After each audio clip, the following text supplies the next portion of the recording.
So it seems like forever since I've shot a video down here. It really does. And this doesn't need to be here right now.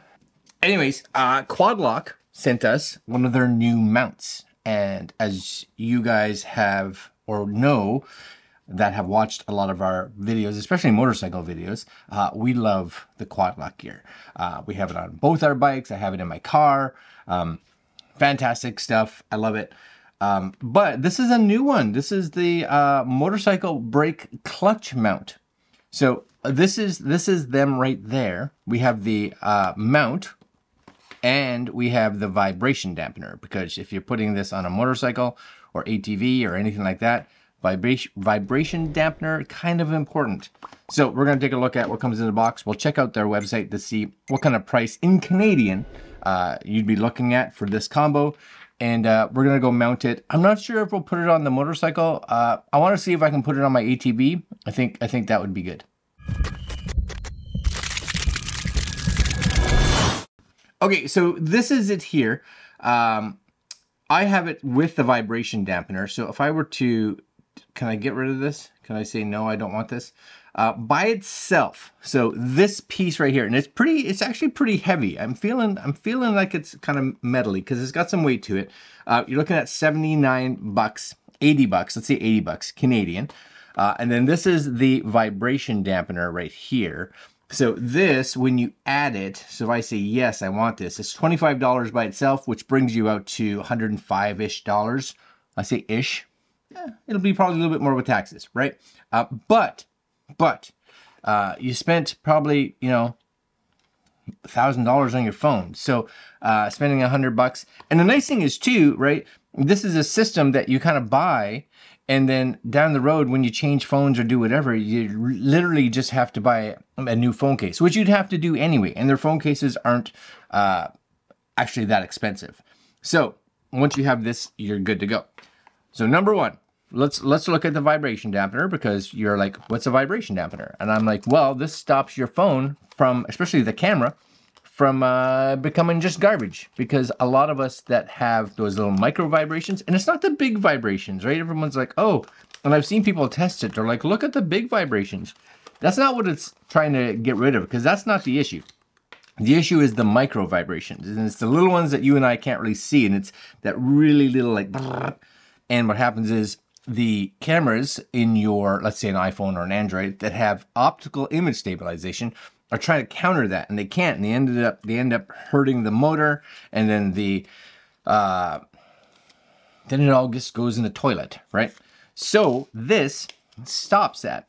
And we used to see these, especially like on drones that before we had 3-axis or 2-axis gimbals, used to have these little stabilizers, and this is really exactly what it was. You know, this would plug in, and you basically just have these little vibration dampeners that are in the corners, so you can see when they're squishy, right? So they're just help to just get rid of those little tiny vibrations.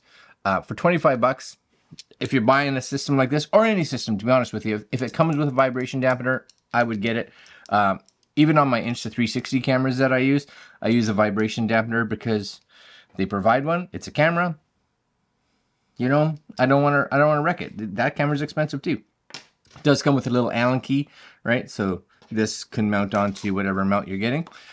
And this is the big one. Vibration dampener is recommended. Yep. Secure mounting to the brake clutch handlebar clamp. Mounting hole pitch range from 32 to 38 millimeters, which is a 1 1/4 to 1 1/2 inch, and it's patented,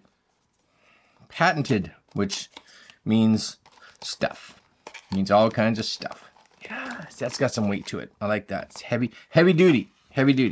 So this is all going over here because I gotta clean up this desk at some point. Yes, sir. Oh yeah, let's feel that. It's all metally, which is good because I definitely think I'm gonna put this on my ATV because I like the metal here. That's nice and strong. So you can tell right out of the box, nice and heavy. And this one is kind of that, you push it down like this. You guys see that? You push it down, and that's where it will release the actual phone. Okay, and then what else do we have in here? My guess is screws to go in here. Yes, these are going to be which actually mounts either to your brake reservoir or your clutch reservoir, whatever it is that you're using. And you do have the same kind of key here, but this one's nice too because it can be used out. I like that. That's nice. That's a win. That's a win for sure. And we get screws. So my guess is these will be depending on what kind of system you have, right? So it does have already some like Loctite on it, which is good. This is a spacer on this one, so just in case you don't need to be able to put it down all the way, this one does have a spacer, which is cool. So let's go outside, and like I said, we're going to try to put it on my ATV just to see how it mounts. All right, guys, got my ATV here. Haven't ran it in a bit.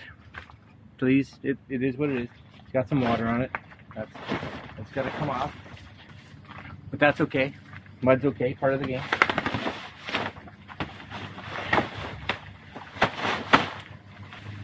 Okay, it's very muddy.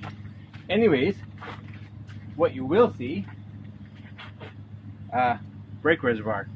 So I'm going to mount it here because I don't really have a good spot on my handlebars, but I think up here would be excellent, super excellent. So let's do that now, shall we? Well, I'm hoping you guys can see this okay. So there's my brake reservoir there. Now, before we do anything, I'm going to put this on. So to put this on, this piece here comes off. You guys should be able to see this. You have to kind of take it apart. Of course, it comes together just in case you don't get the vibration dampening. And there are so many mosquitoes out here today. Anyways, that goes there. This simply mounts back where this would go. We have this screw, don't lose it, right? That goes in there. I think it's all one piece. Nope, that's a separate one. Does this have its own screw in there? My guess is it does. So they give you, that makes more sense. They give you this long one so that it reaches through there, all coming together. So just make sure it goes on straight. It does have these little teeth so that it won't shift around once it's there.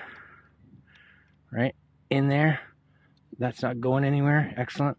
What we need to do now, of course, is put this on. So this piece, I think this piece has the ability to move. Yes, no, yes, it angles right there. So depending on how you want that, that's what this is for, because it's able to loosen so that you and I can make sure that this is the right angle for us. I think that's where it's going. Okay, so I gotta go get a screw or a bolt, because that's what these are, right? And that's coming off. And you can put it on this side or whichever side you decide to put it on. But for me, always on the right hand side. All right, I gotta go get a screw and then I'm gonna install it. All right, so I'm back, and just so you guys know, for me it's an 8 to get these off. So we're just gonna take basically them off real fast here, hopefully, and I'll come back once this is done and we will install the other piece. So now, based on how these are coming off, I'm going to put them on the same way, because for me at least, the top bolt here is the harder of the two, just because the cables are just kind of in the way. So being able to move this whole piece, I think is kind of important. So depending on how your ATV is set up or your motorcycle is set up, that may be something of concern as well. Okay, so if we look at the size of the screw, we're going to need a screw that's bigger. So we're going to try first one that seems really big. So I'm going to try one with one of these adapters on it. So I think with the adapter we should be better. I may be completely wrong, but we'll find out. This is definitely a two-handed job. Oh, so just so you know as well, the ones going in are bigger. So the ones going in, my guess would be probably a 10. Yeah, I'd say a 10. So the ones coming out were an 8. The ones going back in are a 10. Yes, yes. So, okay, so we got it on there finally. I did end up putting it up on the top. I thought I wanted maybe down the bottom, but I think it may just get in the way. So it's up on the top now, so I just had to spin the bracket around. But anyways, this is basically how they work, right? This I may have to just re-angle, so just realize that it may not be in the spot that I want it right now. So we'll just kind of get it on there. And there it is, locked into place. And then when you want it off, you just pull this down. Off it comes. And I still have some tightening to do, but I just want to make sure it was in the spot that I wanted. So I think that is going to be good. Again, I can just angle this so that it's the way I want it. And yeah, I think that'll be good. All right, guys, that's the quad lock. Their new brake lever adapter, clutch adapter for your motorcycle or ATV. Now to do some tightening.